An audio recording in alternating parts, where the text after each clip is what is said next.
We're going to shift gears here a little bit and welcome in our guest. Extremely excited to introduce our guest this week. He is the Bengals historian, in my opinion, Pro Football Ultimate Fan Association Hall of Famer, co-operator of the longest-running Tailgate in Cincinnati, Before the Roar, co-host of Bengal Jim and Friends. You can catch that every Tuesday between 8 and 9 Eastern Standard Time. We welcome Bengal Jim Foster. How are you doing, brother? Man, life is good. Thanks, Josh. Appreciate it. Good seeing you guys. What's up, Mark? Hey, good to have you, Jim.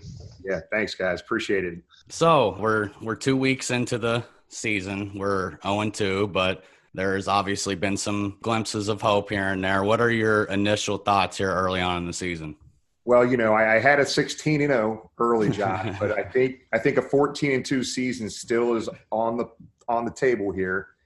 Look, I think there's going to be, going into the season, guys. I mean, it's as optimistic as we want to be around it. I mean, there's going to be ups and downs. I mean, if you look at this, that San Diego team is probably better than people thought. We should have won that game. We lose by field goal. The Cleveland game, we got behind early, and Joe Burrow willed us to being in that game late in the game. So we lose 2 games by 8 points, guys. I think the defense is going to be better than what they were Tuesday. They were outstanding the first game against the Chargers. I think there's going to be ups and downs throughout the year, guys, but I do think they're going to get off the schneid this week against the Eagles. The Eagles are struggling, man. Carson Wentz has done 4 interceptions in the last 2 games. I guess the bigger concern, I kind of knew the offensive line might struggle early.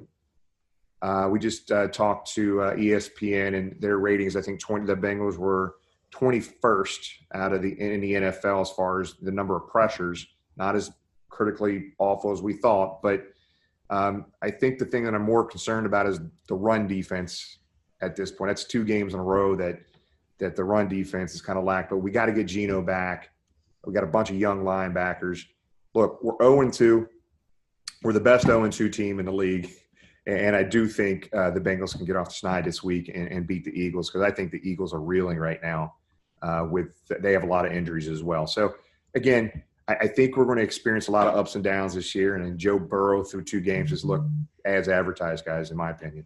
Yeah, no doubt. Joe Burrow has been unbelievable. He's exceeded even my expectations, and I had high expectations for him coming in, but he's been unbelievable, no doubt. You said we have a winnable game this week against the Eagles, and then the Jaguars followed up by that. So there is a chance here to bounce back here in the interim and see what we got for this season yet. Moving on to Zach Taylor, there's been some questions around him, 0-10 in the 1-score games here in his 18 games. I more leans towards the fact that I think it's kind of miraculous that he's been in 10 1-score games with this roster and the injuries and all the other obstacles that he's had to overcome. What are your thoughts on that stat? Obviously, it's not too glowing for him, but what do you think? Yeah, and again, I don't think there's a coach in the NFL today that has dealt with what he has dealt with in the last 2 years combined. So he goes from the Rams late because they go to the Super Bowl, and he comes into Cincinnati right about draft time, right? He didn't get a chance to put his stamp on that team because he came in so late. And then this year with the COVID, he got his first draft, start to finish. I'm not going to, at this point, I'm all on board with Zach Taylor as of today. It's too early to say he's not doing his job right, those type of things. I think a lot of things needed to be changed in this organization. Inside that organization, the amazing culture change that has taken place that Marvin had built on, the things that he has done within that organization, total change in everything they're doing, top to bottom in that organization. I think last year he walked into a no-win situation with what he walked into last year. I think the arrow is pointing up for this team, even though we're 0-2. Maybe I'm overly optimistic. I'm not at this point ready to say Zach has done a bad job. I don't think that's the case at all.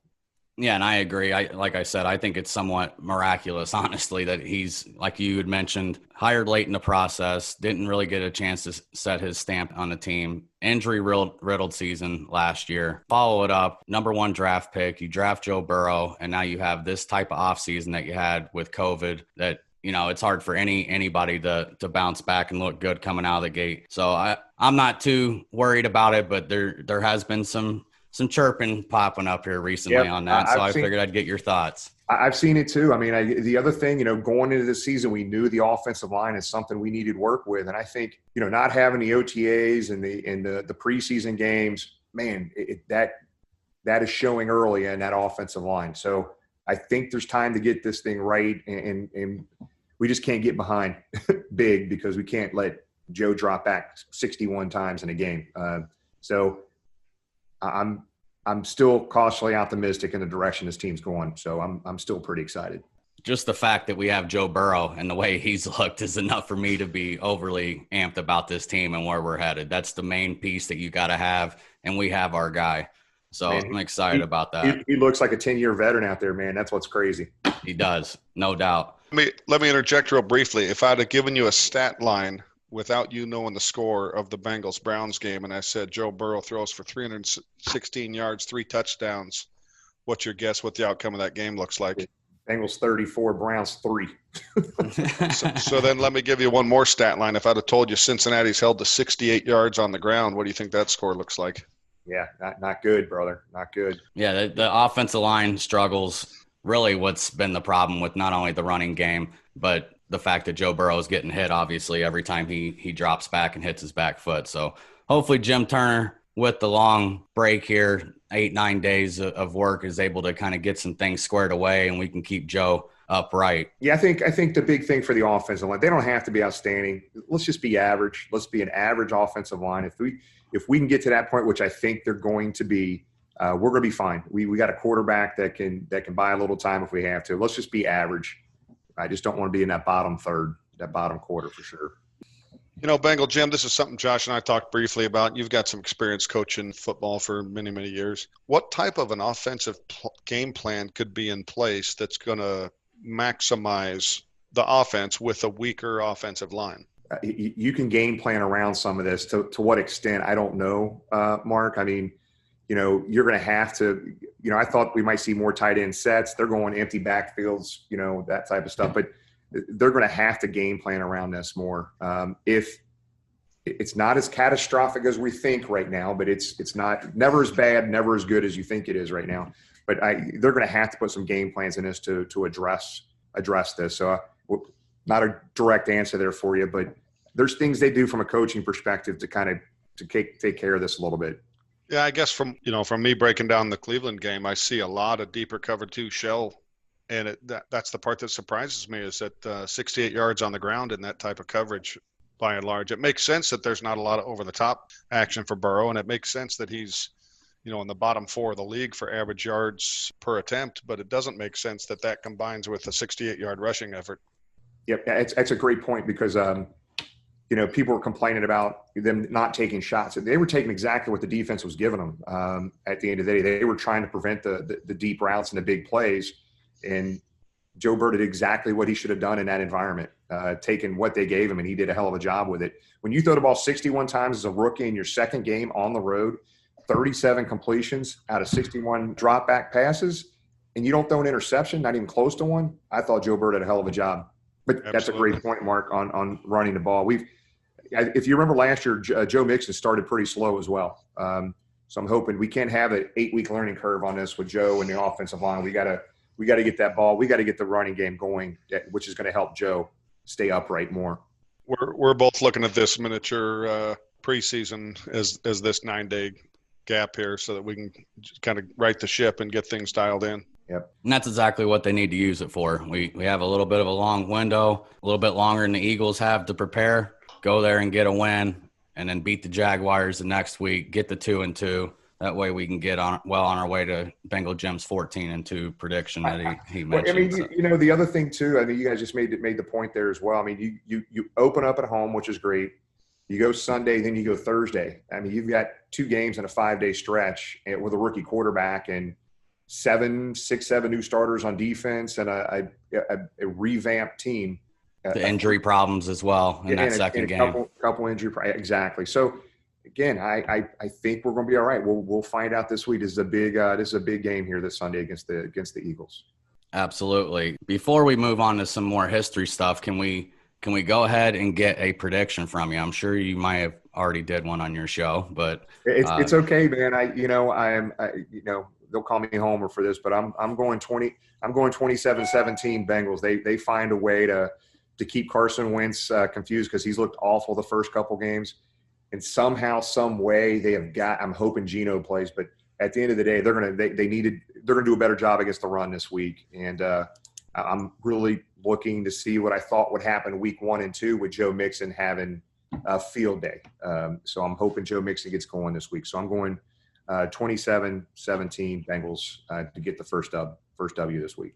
I like it. Miles Sanders, Boston Scott combo isn't nearly as formidable as Kareem Hunt and Nick Chubb. So True. Hopefully they're able to shut that down a little bit more easily, and Carson Wentz's struggles continue on for at least another week. I do like Carson Wentz, so I don't want to see him struggle for too long, but another week would be fine. And I love the Miles kid. He's almost 4.8, 5-point yards a carry the first 2 games. He's on my fantasy team. He will not be starting this week, but I like him. He's a good ball player, man. He's the real deal. I have a question for you and kind of the history here. It's been since 1990. We well know since the Bengals won a playoff game, 91, and the Reds haven't really done anything. You're a Reds fan as well. They haven't really done anything since 95, and the list goes on with UC and whoever else. Is there a curse on Cincinnati sports? Man, there's many rumors and fables around the curse. I still believe and put my weight behind the curse of Bo Jackson. That's where I think it is. You know, when Kevin Walker tracked him down, Bo Jackson from behind and hurt his hip, man, it has gone downhill ever since. And, man, I have 4 boys from 19 to 29 years old, and not one of them have ever seen the Bengals win a playoff game. It's got to happen. It's going to happen, and it's got to happen sooner than later because I want to be around when it happens with my kids. I want to be around for that. Yeah, and I kind of lean – you hear other fables and stories, but the Bo Jackson one does hit home. I remember watching that game as a 10, 11-year-old kid in my grandma's living room. I remember Bo Jackson was one of my favorite players at that point. Hurt to see him go down, and didn't think that we would never see playoff win since that point. And I actually have a Bo Jackson jersey downstairs, a really nice one. What do you think I should do with that? We're burning that damn thing. Do you think that's what we have to do is burn it? It's a yes, we will have a lot of people there. The news will be there. We're going to end the curse burning Josh's Bo Jackson jersey. Absolutely. That's got to happen. We'll have to set that up at one of your tailgates here when we can all get together, figure out something. I didn't know what route was the proper way to do it, whether it was to burn it or pyrotechnics. Yeah. Yes. So now that we have that settled, we'll have to get that taken care of here ASAP. Get you some tailgates. That would be awesome. So you've mentioned this a couple times, Josh. Jim, give us the breakdown of this tailgate, this legendary tailgate. Number one, how does it start, and what is it grown to today? Yeah, it's kind of crazy. It's kind of morphed. You know, I've had season tickets since '92, and the first tailgate that we had with a little bitty charcoal grill and about 4 or 5 of my buddies with a case of beer in 1993 was the first tailgate. We have not missed a tailgate since. So it has just morphed into something that I could have never imagined. It's, you know, depending on what game it is, what time of the year, the weather, but there could be anywhere between 200 to 500 people at the tailgate. We got a brewery here in Cincinnati that comes to all of our games. We've got a bunch of partners of mine, and James, Craig, Bruce, Dell, all these folks that help put this on. But we've had dozens and dozens of former players come tailgate with us. Ken Anderson has been there multiple times. Pete Johnson, the old Ohio State running back, has been with us multiple times. We've had Charles Woodson come to us before a Thursday night game, come help us set up at a tailgate. The list goes on and on. But what was even funnier, we were very concerned about the longest continuous running tailgate in Cincinnati's history was going to come to an end this year because of the COVID. So we had the first opening day at home. Nobody's going to the game. So we were able to secure a private parking lot. There was about 100 parking spots in that car. Well, we pre-sold 40 spots. We had this huge Jumbotron LED monitor. We did a drive-in tailgate. Wow. We had the Ken Anderson Alliance there. We raised about $3,300 that week going into that game at halftime to raise for the Alliance. But we had a jumbotron there, and people had almost like 2.5, 3 spots for their cars, set up their own little tailgate there. We had a food truck. We didn't do our normal food spread. And every time somebody left their tailgate area to go to the food truck or the porta potties, they wore their mask. I tell you what, it was the most amazing tailgate ever because we thought our streak was going to be stopped. And, you know, we did it socially. We did it distance. We did it responsibly to the point we're getting calls from other folks across the country. It's like, okay, how did you pull this off? What did you do? If it was a city or county run lot, we would not have been able to do that.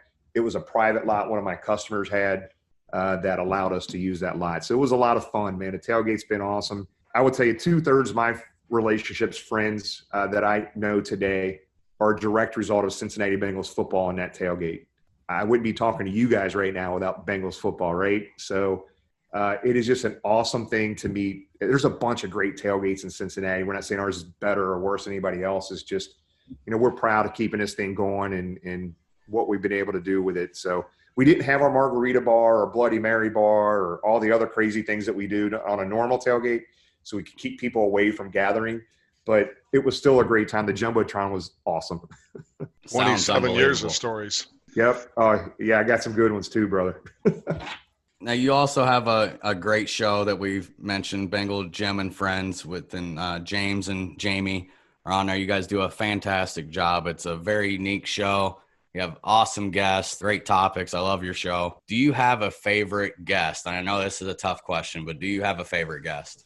You know, it's obviously, you know, Kenny is my childhood hero. So Kenny's been on the show twice since draft night, including draft night. We even had him on Sunday during the drive-in tailgate to kind of toast and open up the tailgate for us. I obviously Kenny be number one, but I tell you what, I don't know why, but Pete Johnson, who I barely remember as a kid, I love that dude. He is hilarious. We had him on a show a couple months ago, and we were showing a highlight. Actually, what's funny, it was a highlight we were showing of him getting a pass from Kenny in 1979. And he ran over, he shook a linebacker and just trucked a DB for a touchdown. Well, the defensive back was Herm Edwards from the Philadelphia Eagles in 1979. So we come back on, and he's just talking trash about, you know, that play. And I started I kind of interjected and said, Pete, man, if it was me, man, you wouldn't have got in. I would have been shoestring low on you. You wouldn't have trucked me. He goes, he immediately went into trash talk mode. He goes, nah, son, I would have put cleat marks on your back, you know. But he was a truck. Yeah, that I don't know why. Pete is probably one of my favorites. We've had CJ Uzama, who's been a lot of fun. Jeff Blake was a lot of fun, and we've had a bunch of players. We've had 20 different players over the last 20 weeks, and it's really been fun to reconnect with what we call some of the OGs, the original Bengals. You know, the Gary Burleys, these guys a lot of people don't know about, but to hear their stories, to educate the younger fan base on some of the stories they has been absolutely amazing to watch and hear. So it's been a lot of fun. They've all been great guests, and we've had some great stories around them. And to see these guys' eyes when we do a film clip of them, we find a film clip of them and we'll play it. And you would not believe the text messages. Hey, can you send me that video? Where'd you get that? I've never seen that before. So to get their interaction on that, to see their faces when they see the videos, they get this smile ear to ear. But one of my favorites outside of Kenny Anderson is Pete Johnson. And that night we had him on there last. We did Bourbon with Pete. It was a great show. He probably drank 3 glasses of bourbon on that show, and he was still going afterwards. So Pete Johnson's my man.